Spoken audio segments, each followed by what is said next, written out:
एक घटना सब लोग जानते ही हैं कि कर्म में उनका विश्वास था, इसलिए वह कोई कर्मकांडी नहीं थे और कर्मकांडी के प्रति आस्था भी नहीं थी। कभी किसी ने कहा कि गंगा स्नान करो तो उन्होंने कहा मन चंगा तो कठौती में गंगा। इसलिए मन चंगा होना चाहिए, काम जुटना चाहिए, अच्छे भाव से सद्भाव से काम करना चाहिए। धर्मांतरण के विरुद्ध में तो थे ही, लेकिन साथ ही साथ वह जिस तरीके से उस समय के समकालीन में नशा का काफी प्रयोग हो रहा था, उसके भी वो विरोधी थे और उन्होंने नशा के विरुद्ध में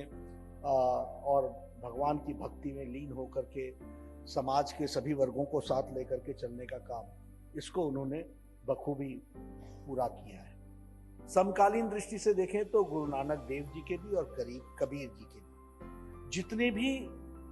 लेखनी जो भी उन्होंने लिखा, फिर चाहे वो गुरु ग्रंथ साहब में या कबीर जी ने अपने दोहे में, उसमें संत रविदास जी का बहुत उसमें उपयोग हुआ और उनको बहुत जगह कोट किया गया। यानी इन बड़े महात्मा यानी गुरु नानक देव जी भी और हमारे कबीर जी, इन लोगों ने भी उनकी बताए हुए रास्ते को पूरा करने की दृष्टि से उनकी बातों को, उनके द्वारा लिखी हुई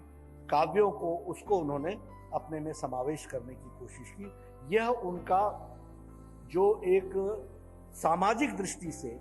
जो उनका एक स्थान था, उसका ये परिचायक है कि समकालीन लिटरेचर में भी समकालीन जो लोगों ने लिखा,